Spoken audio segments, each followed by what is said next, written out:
नमस्कार। हामी सानो हुँदाखेरि जब हामीलाई ज्वरो आउँथ्यो त्यति बेला आमाले खोइ कुनै के प्रकारको झारपात जसलाई घोडा टाप्रे भनिन्थ्यो त्यो घोडा टाप्रे ल्याएर तपाईको पिसेर त्यसको झोल खुवाउने गर्थ्यो। हामी जाति हुन्थ्यौँ। त्यस्तै प्रकारले सर्दी खोकी लाग्दाखेरि तातो तेलमा तपाईको मेथी माने पड्काएर भनौँ है, त्यसरी हामीलाई त्यो तातो तेल जब सेलाएपछि हाम्रो यसो छातीमा सेकिदिनुहुन्थ्यो, आङमा सेकिदिनुहुन्थ्यो, तब हामी जाति हुन्थ्यौँ। त्यस्तै प्रकारले थुप्रै छ त्यस्तो उयोहरू। जस्तै मानिलिउँ त्यस्तै सर्दी पुरा लाग्दाखेरि हामी अबिजाले जुन झार हुन्छ तपाईँलाई थाहा छ, अबिजाले हामी सुँघ्थ्यौँ, पोलेर सुँघ्थ्यौँ।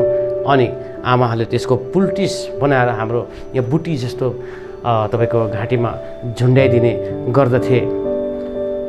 यसबाहेक हाम्रा पिता पुर्खाहरूले, हाम्रा आमा बाबाहरूले जुन एउटा चिकित्सीय एउटा वैद्य परम्परा नै भनौँ है, त्यो एउटा विरासतमा हामीलाई छोडेर गएका छन्। यसबाहेक हाम्रो बचाइका सम्पूर्ण साधनहरू अनि बचाइको हाम्रो जुन शैली छ त्यसमा पनि हाम्रा तपाईको त्यसलाई सरलीकरण सजिलो बनाउनका निम्ति हाम्रा बाउ आमा है, हाम्रा बाजे बोजूले एक एकवटा तरकिबहरू निकालेका थिए। तर कल्पना गर्नुहोस्, ती तरकिबहरू वास्तवमा त्यति बेला एउटा साकार पनि हुने गर्दथ्यो। कहीँ न कहीँ त्यो उहाँहरूले गरेको जुन उपायहरू थियो जसले हाम्रो जीवनलाई सरलीकरण गर्न सक्दथ्यो, चाहे त्यो स्वास्थ्यको क्षेत्रमा होस् चाहे त्यो बचाइको क्षेत्रमा होस्। तर हामीले ती हाम्रा पिता पुर्खाले दिएको जुन संस्कार छ त्यसलाई हामीले प्याटेन्ट गर्न सकेनौँ। त्यो आज तपाईँ हाम्रो युवा पिँढी, यो अहिलेको वर्तमान पिँढीलाई प्रायःलाई त्यो थाहा छैन। आज मेरो उमेरदेखिको मुनिकोलाई भनेदेखि त केही पनि थाहा छैन। तर त्यो हाम्रो एउटा कुञ्जी थियो, एउटा धन थियो, एउटा सफलताको एउटा कहीँ न कहीँ एउटा चाबी थियो, जुन चाबी हामीले बिस्तारै बिस्तारै हराइ पठाएका छौँ। तपाईँ कल्पना गर्नुहोस्, एउटा फर्मुला छ तपाईँको माने कोका कोलाकै रूपमा तपाईँले लिनुहोस् न। कोका कोला आज विश्वको कुन कुनामा, कुन गाउँ बस्तीमा छैन होला, त्यसको प्याटेन्ट छ हगि तपाईँको। त्यसले गर्दाखेरि किनकि त्यसको प्याटेन्ट छ, उनीहरूले त्यो इन्भेन्सन गर्यो, आविष्कार गर्यो। सायद उनीहरूले लोकल स्तरमा जसरी हामीले निगार जाँडको जुन निगार हुन्छ त्यसरी तपाईँको इन्भेन्सन हामीले गरेको, तर त्यसको प्याटेन्ट छैन। तर त्यस्तै प्रकारले कसैले हुनसक्छ यो कोका कोला या त पेप्सी जो पनि भनिन्छ, कोला भनिन्छ, यदि त्यो कुनै दिन उनीहरूले त्यो आविष्कार गरेका थिए, तर आज विश्व बजार यो प्याटेन्टले माने पिटिरहेको छ, यो प्रोडक्टले पिटिरहेको छ। केएफसी नै तपाईँ मान्नुहोस् न, केएफसी जुन चिकन हुन्छ, चिकन त साधारण चिकन सबैले खाइरहेको छ, तर केएफसीको चिकन उनीहरूको आफ्नै फर्मुला छ, त्यो उनीहरूको प्याटेन्ट हो। विश्वमा उनीहरूले नाम कमाइरहेको छ। र अघि मैले जुन तपाईँलाई भने, हाम्रो पिता पुर्खाहरूले, बाउ आमाहरूले जुन यो थेरापी, जुन आफ्नो लोकल थेरापीको माध्यमद्वारा पनि हामीलाई जाति पार्दथे, तर आज त्यो कहाँ गयो त्यो थेरापी? आज कसले घोडा टाप्रे खोज्ने, कसले घाँटी दुख्दाखेरि टोटलाको फुललाई है आगोमा सेकाएर या त पोलेर भनौँ त्यो खुवाउने त्यो चलन कहाँ गयो? जाति त हुन्थ्यो। आज हामीले अलिकति ज्वरो आयो भने प्यारासिटामोल हामी खोज्न थाल्छौँ आफ्नो नानीहरूलाई, तर त्यति बेला हाम्रा बाउ आमाहरूले घोडा टाप्रे खोज्थे, या त टोटोलाको फुल खोज्थे, या त तपाईँको अभिजाले खोज्थे। जाति त हुन्थ्यो भनेपछि त्यो एउटा विरासतमा हाम्रा बाजे बोजूहरूले, आमा बाउहरूले ल्याएको एउटा ठुलो एउटा विरासत थियो, एउटा सांस्कृतिक भनौँ है, एउटा विरासत थियो, जुन कुरोको प्याटर्न हामीले गर्न सकेनौँ। सिक्किम युनिभर्सिटीले यसै दिशामा आफ्नो स्थापना कालदेखि नै यसका फाउन्डिङ माने vice chancellor professor Mahendra P लामाले यस विषयमा एउटा च्याप्टर नै एउटा सिलेबस नै त्यहाँनिर सुरु गरेर यो हाम्रो हराएको लुप्त भएको हाम्रा जुन तरकिबहरू थियो, चाहे त्यो को क्षेत्रमा होस्, मेडिसिनको क्षेत्रमा होस् या त अन्य हाम्रो बचाइको शैलीको क्षेत्रमा होस्, त्यसलाई पुनः जागृत गर्ने, पुनः जीवित गर्ने अनि त्यसलाई एउटा प्याटर्न गर्ने दिशामा माने आजको युवाहरूलाई प्रोत्साहित गर्नको निम्ति एउटा सिलेबस नै त्यहाँनिर सुरु गर्नुभएको थियो। हजुर, अहिले म प्रोफेसर महेन्द्र पी लामाको म कुरा गर्दैछु। उनले एउटा लेख लेख्नुभएको छ अनि त्यो लेख काठमाडौँ आधारित तपाईँको अन्नपूर्ण माने पोस्टमा पनि त्यो प्रकाशित भइसकेको छ। अनि यी यस्तै कुराहरूलाई लिएर सँगालेर लेखिएको हामीले आफ्नो जुन धरोहर छ, आफ्नो जुन पहिचान छ, आफ्नो जुन एउटा विरासत छ अनि आफ्नो जुन एउटा निधि छ परापूर्वकालदेखि पाएर आएको, त्यसलाई हामीले कसरी गुमाएको रहेछौँ। अनि यदि यस दिशामा हामीले वर्तमान हामीले यस दिशामा हामीले यसमा ध्यान दिएर है यसमाथि शोध गरेर यसलाई हामीले प्याटर्न गर्न सक्यौँ भनेदेखिको हामी कहाँ पुग्नेछौँ, कहाँ पुग्न सक्छौँ भन्ने एउटा आशा अनि एउटा आशाको किरण पनि त्यो लेखमा देखाइएको छ। र सोही लेख बजै मेलको चोक र विज्ञान यो शीर्षकमा यो लेख छ। यो लेख तपाईँहरूको समक्षमा म प्रस्तुत गर्न गइरहेको छु। हाम्रा बाजे बजै ज्ञानका भण्डार थिए। स्कुल कलेज पुस्तक धेरैले देखेका थिएनन्, तर ज्ञान प्रज्ञाले परिपूर्ण थिए। अक्षर नछिचोले पनि व्यावहारिक र सामान्य ज्ञानले भरिपूर्ण थिए। मौरीको डुँडमा गएर मह काट्दा एउटै मौरीले पनि चिल्दैनथे। पहाड बस्तीका कुना कन्दरामा गई पहाडे औषधि बटुल्थे र गाउँ घरका बिरामीहरूलाई ठिक पार्दथे। रक्सी कसरी पार्नु, निगार कति राख्दा तितो हुँदैन, खोलामा माछा मार्दा दुवाली कसरी थाप्नु, चिन्डेको रुख कसरी छाँच्नु, कुन धानको बिउ कसरी छर्नु र सिमल तरुलको बोक्रा कसरी छिल्नु, यी सबै विज्ञान नै नपढी जान्दथे। हुलमुलमा जिउ जोगाउँ, अनिकालमा बिउ जोगाउँ भन्थे उनीहरू। यसरी नै दार्जिलिङ जस्तो सानो पहाडी जिल्लामा एक समय 18 प्रकारका चामलको बिउ बीज, 15-16 प्रकारका दाल गेडागुडीका बीज, 3 प्रकारका कोदो फापर र अनेकन प्रकारका फलफुल र सागसब्जीका बीज पाइन्थे रे। त्यति बेला त्यहाँ सरकार पनि थिएन, सरकारी अनुसन्धान केन्द्रहरू पनि थिएनन्, न त वैज्ञानिक र रासायनिक खाद मल नै थिए। सानो छँदा शरीर रन्कन साथ निधार छामेर अनि कञ्चट सुमसुमाएर ज्वरो आएको थाहा पाउन साथ दाउराको चुल्हामा एउटा ताप्के राखेर चोखो पानीलाई उमालेर त्यहाँ 2-4 फुलको दाना हाली भुकलुक्क भएपछि सनासोले भुइँमा राखी सेलाउन साथ एउटा वाइन ग्लासमा हाली नानी एकै खेपमा स्वाट्ट पार है भनी बाबु बाजेले भन्थे। नभन्दै केही घन्टापछि ज्वरोले छोड्थ्यो। धेरै दिन नछोड्दा मात्रै बजारको डाक्टर KN मास्टर कहाँ जान्थ्यौँ। पछि कलेज जान थालेपछि कौतूहल जाग्यो। के औषधि होला बाजेले दिएको भनी सोधे। जवाफमा बाजेले भने, यो हाम्रो पहाडे दबाई हो। यसलाई तामाङ भाषामा म्लागन पोर पोर भन्छ र नेपाली भाषामा सेतो धमहाल भन्छ। चैत वैशाखमा पहाडको एक कुनामा फुल्छ। तिम्रो बोजूको दाजु गएर टिपेर ल्याउँछ। के को सेरिडन, डिस्प्रिन, एन्सिन र क्रोसिन। बाजे बोजूहरू MBBS नगरे तापनि डाक्टर थिए।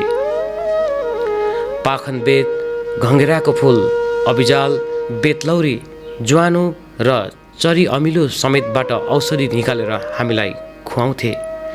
सियालको हड्डी, पाहाको छाती, दुम्सीको टाउको र सालकको शरीरबाट पनि औषधि मुलो निकालेर हर प्रकारका बिमारीलाई ठिक पार्दथे। हाम्रा फेदाङ्बा, धामी झाँक्री, बोन्बो र झारफुक गर्ने बाजेले फर्केर हेर्दा ज्ञान बोकेका बाजे बोजूले डाँडा नै काटी चोलो उठेको देख्दा एउटा उद्योग धन्दा नै सधैँको लागि गुमाए झैँ लाग्छ। हो पनि दार्जिलिङको चौक बजारबाट उकालो जाँदा एउटी बोजू मेलको चुक बेच्थिन्। पेट सफा हुन्छ, सेतो मासी ठिक हुन्छ र अरू रोगले भेट्टाउँदैन भन्थिन्। आज बोजूकी नातिनी पनि मेलको चुक नै बेच्छिन्। मेलको चुकको केवल मूल्य बढ्यो, सायद 20 रुपियाँ एक पावादेखि 400 रुपियाँ एक पावाको। काँचो मेल र मेलको चुक बीचको जो दूरी छ त्यो हो ज्ञान।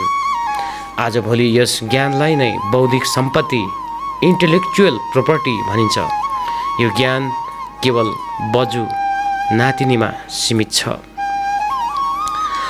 तर उनीहरूसँग भएको यो ज्ञानलाई वैज्ञानिक ढङ्गमा परीक्षण गरी, वैज्ञानिक प्रयोगशालामा परीक्षण गरी खुल्ला बजारमा बेच्न पाउने लाइसेन्स लिई विश्वमै बेच्न सक्ने बारे न उनीहरूलाई थाहा छ, न सरकारले भनेको छ, न त पढे लेखेकाहरूले नै भने।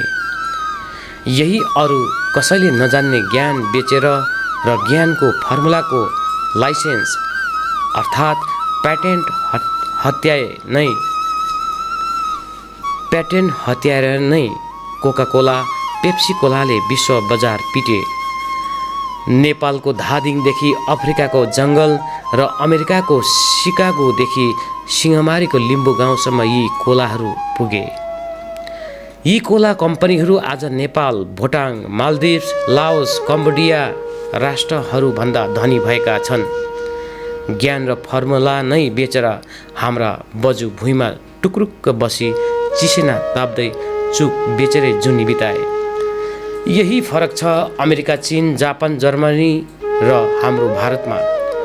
पारम्परिक ज्ञानलाई कसरी व्यवसाय बनाउने भन्ने कुरोमा उनीहरू धेरै अघि छन्।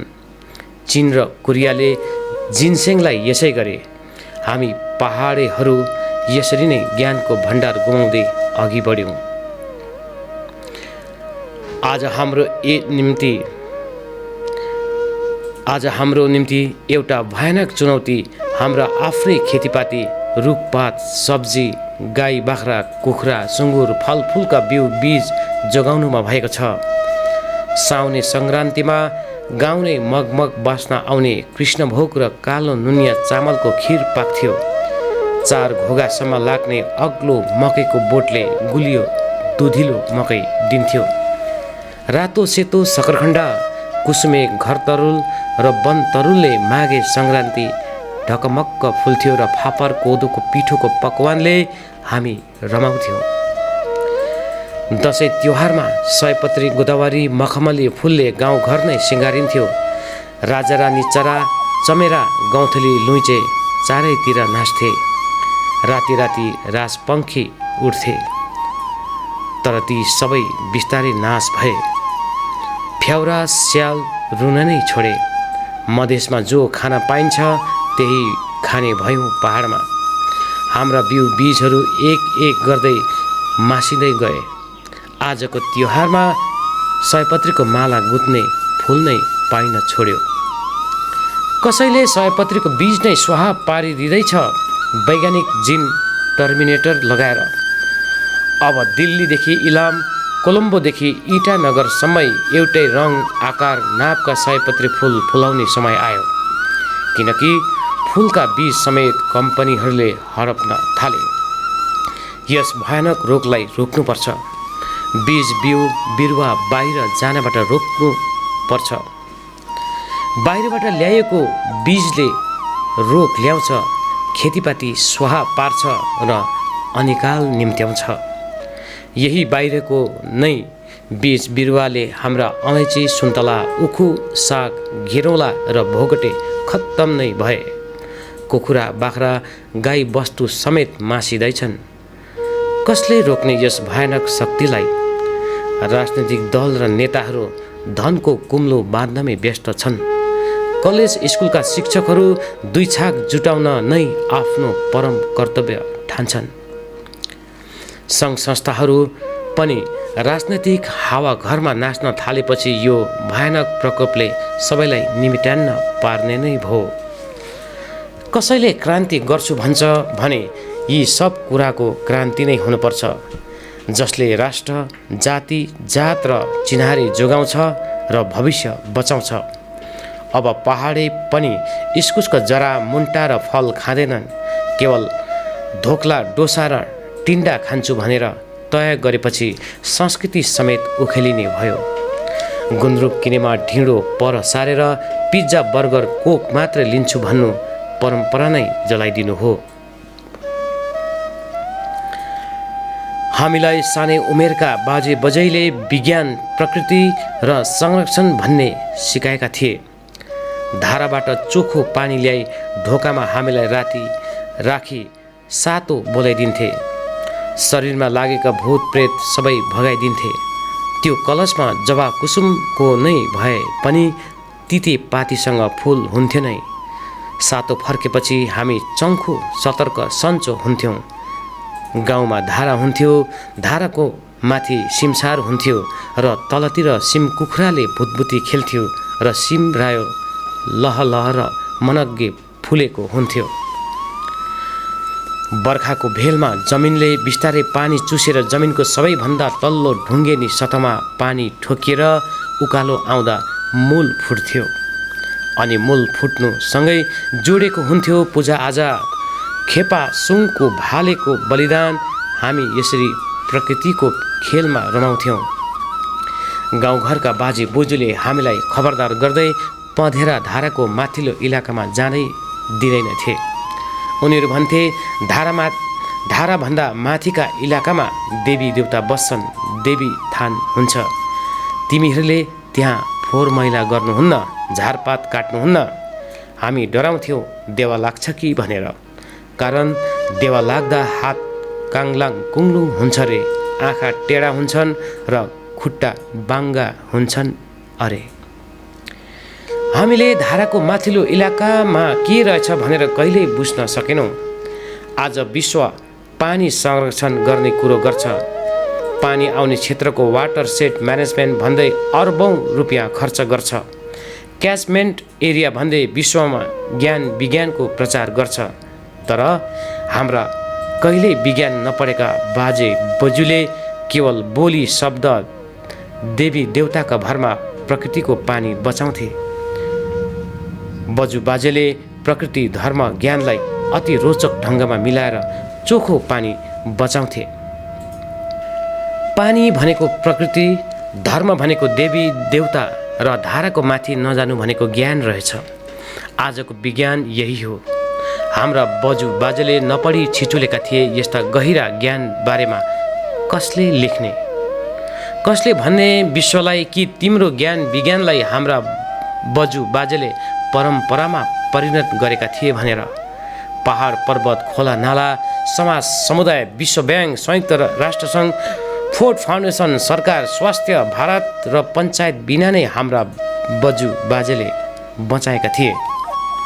स्कुल, कलेज, विश्वविद्यालय उनीहरू नै थिए। जापानका मोटे भुँडे सुमो कुस्ती पहलवानलाई त्यत्रो भयानक शरीर बनाउनुमा पनि विज्ञानकै हात छ। जापानको यो सुमो पहलवान बनाउनुमा परम्परा नै घतलाग्दो पारेर प्रयोगमा ल्याइएको छ। सुमो पहलवानहरूको कुस्ती खेलाइ बाहेक अरू समयमा घतलाग्दो प्रकारले हेरचाह गरिन्छ। खाने समय, खानापिनाको खुराक र आरामको घडी हरेक घन्टामा हिसाबमा तय गरिन्छ। खानेकुरोमा गिलो भात, मासु, भटमास, सब्जी, साग, फलफुल सँगै गहकिलो रूपमा बियरलाई दैनिक पेयको रूपमा पिलाइन्छ। बियरले झमझम भएपछि शान्तसँग घन्टौँसम्म सुत्न दिन्छ। यसरी बढ्छ सुमोको पेट, छेपारी, पाखुरा र टाउकोको आकार, वजन र नै कुस्ती जित्छन्। यता हाम्रो पहाडमा बजू बजैले सुँगुरलाई सुमो कुस्तीवाला जस्तै बनाइदिन्छन्। हरेक गाउँ घरमा पहाडे र बेलायती सुँगुर पालिएकै हुन्छ।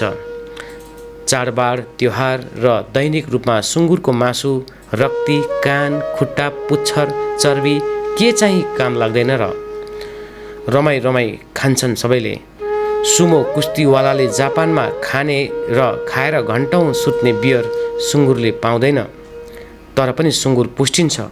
ढोका नै भत्काएर निकाल्नु पर्छ मारको दिन। पानी भनेको प्रकृति, धर्म भनेको देवी देवता र धाराको माथि नजानु भनेको ज्ञान रहेछ। आजको विज्ञान यही हो। हाम्रा बाजे बजुले नपढी छिचोलेका थिए यस्ता गहिरा ज्ञान बारेमा कसले लेख्ने, कसले भन्ने विश्वलाई कि तिम्रो ज्ञान विज्ञानलाई हाम्रा बाजुबाजुले परम्परामा परिणत गरेका थिए। हाम्रा बाजे बजुले बियरको सट्टामा सुँगुरलाई रक्सीको मिठो कट खुवाउँथे। जहाँ पनि चामल गहुँ आदिमा जब रक्सी पारिन्छ, रक्सी निकालेपछि तलतिर रहेको चामल गहुँका छोक्रालाई कट भनिन्छ र यो छोक्रा सुँगुरको चारोमा घोली खुवाउँदा सुँगुर पनि सुमो कुस्तीवाला झैँ झमझम हुँदै घन्टौँसम्म सुती बस्छ। सुँगुर बेसरी पुष्टिन्छ। जापानले विज्ञान पढेर नापेर जोखेर सुमो कुस्तीवालालाई खेल मैदानमा निकाल्छ। हाम्रा बाजे बजुले पारम्परिक ज्ञान, व्यावहारिक अनुभव र हेराइ देखाइले सुँगुर पुष्ट्याउँछन् र नै हामीले सिक्किम विश्वविद्यालयमा बजुबाजेको ज्ञानलाई संरक्षण गर्न भनी एउटा मौखिक इतिहासको भव्य कार्यक्रम सुरु गर्यौँ। हामीले जनता जनार्दन कहाँ गएर भन्यौँ, बाजे मरे बजु मरी, 2वटा पुस्तकालय लिएर गए, अब यस्तो हुन दिने छैनौँ। यस अन्तर्गत विद्यार्थी, शिक्षक सबै गाउँ सहरमा गएर 70 वर्षभन्दा बढीका बजुबाजेलाई आफूले देखेका, जानेका, भोगेका ज्ञान अनुभव भिडियोमा रेकर्ड गरेपछि कागजपत्रमा परिणत गर्न लाग्यौँ। धेरै कम्ती समयमै भने सिकाए र छोडेर गए। चोला उठेपछि ज्ञान पनि सँगै लडेर जाने यो प्रथालाई सिक्किम विश्वविद्यालयले रोक्ने र संरक्षण गर्ने कार्यक्रम सुरु गर्यो। अब उसो सामाजिक संस्था, सरकार, शिक्षक, पत्रकार, लेखक, डाइरेक्टर, डाक्टर, ड्राइभर सबैले यो मौखिक इतिहास अघि बढाइदिए। ज्ञान विज्ञान आदिमा हामी धेरै माथि हुनेछौँ।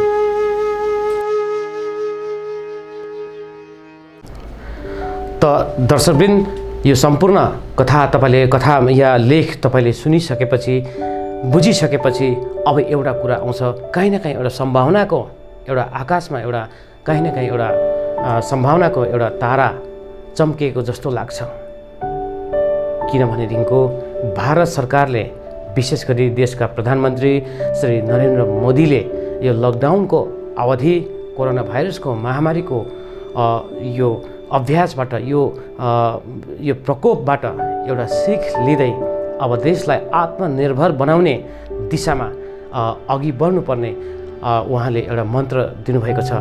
अनि यसको निम्ति उहाँले व्यवहारमा उत्रिँदै 20 लाख करोडको एउटा प्याकेजको अलरेडी घोषणा गरिसक्नु भएको छ। अनि त्यो घोषणामा सबैभन्दा बढी उहाँले फोकस गर्नुभएको छ लोकललाई, लोकलमाथि उहाँको भोकल।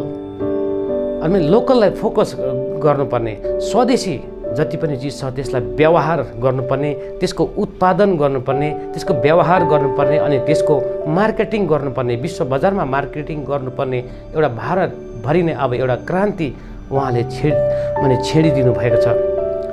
यदि त्यसो हो भनेदेखिको प्रोफेसर महेन्द्र पी लामाले अहिले जति पनि यो उहाँले आफ्नो लेखमा जुन हाम्रो विरासतमा पाएको जुन एउटा निधि छ, एउटा तपाईँको फर्मुलाहरू छ, त्यो फर्मुलालाई पनि यो लोकल के अरे भोकल भन्ने जुन यो छ देशले अब आजको दिनमा लोकललाई, स्थानीयलाई प्राथमिकता दिइरहेको छ।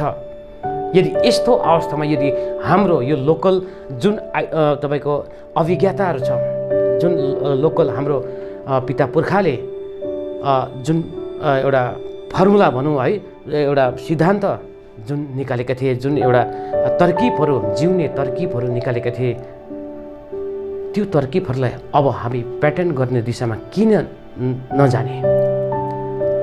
हाम्रा पुर्खाहरू जो एकै अक्षर पनि या भनौँ 100 अक्षर पनि पढेका थिएनन्, तर पनि यस्ता यस्ता अचूक रामबाण तरकिबहरू निकालेका थिए भनेपछि हामी त पढे लेखेका छौँ, हामी त शिक्षित छौँ, हामी त ज्ञानी छौँ, हामी त ज्ञान विज्ञान हामीले खाएका छौँ। त हाम्रो विरासतमा हामीले पाएको यो जति पनि तरकिब छ, चिकित्सीय भन्नुहोस् या बचाइका शैलीहरूको सन्दर्भमा भन्नुहोस्, जति पनि तरकिब छ यसलाई हामी किन प्याटर्न नगर्ने?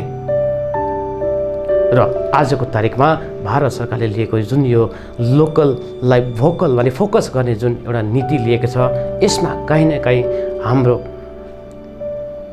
नेपाली भाषी गोर्खा समुदायका जो माने पिता पुर्खाले दिएको जुन एउटा विरासतमा दिएको जुन एउटा तपाईँको एउटा जिउने तरकिबहरू छन्, चिकित्सीय तरकिबहरू छन्, त्यसलाई अब हामी प्याटर्न गर्नतर्फ लाग्न सक्छौँ भन्ने कुरो कहीँ न कहीँ हामी यहाँनिर दाबीको साथ भन्न सक्छौँ।